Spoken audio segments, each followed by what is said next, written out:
Bahaushe tashar da ke tsage gaskiya kuma ya ɗaci. Masu kallon mu assalamu alaikum, za ku kalli taƙaitattun labarai daga nan Matashiya TV.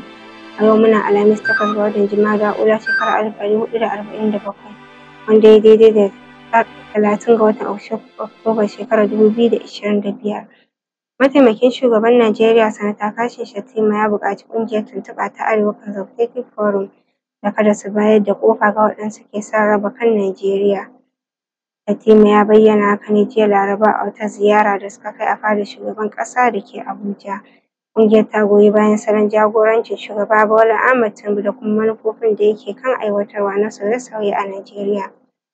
Majalisar Dattawa ta yaba wa Shugaba Bola Tinubu kan naɗin sabbin hafsoshin tsaron ƙasar da ya yi.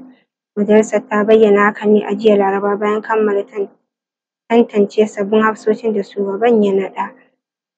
Babban hafsan sojin ƙasa Manjo Janar Warji Shu'aibu ya bayyana alwashin tunkarar ƙungiyar 'yan ta'adda Lakurawa da ke aikata ta'addanci a sassan yankin Arewa. Shu'aibu, wanda shugaban ƙasa Bola Tinubu ya naɗa a kwanakin baya, ya bayyana haka ne a lokacin tantance shi da Majalisar Dattawa ta yi a ranar Laraba. Ya ce jami'an sojin za su yi aiki tuƙuru wajen ganin sun kawo ƙarshen 'yan Lakurawa, inda hakan zai samu ne da taimakon al'umma. Shugaban masu rinjaye na Majalisar Dokokin Jihar Kano Honorable Lawan Hussaini Dala ya zargi hukumar kwastam bisa rashin adalci da ta yi wajen ɗaukar ma'aikata. Yana mai bayyana cewa an fifita yankin kudancin ƙasar nan, wanda hakan ya saɓa ƙa'idar tsarin tarayya.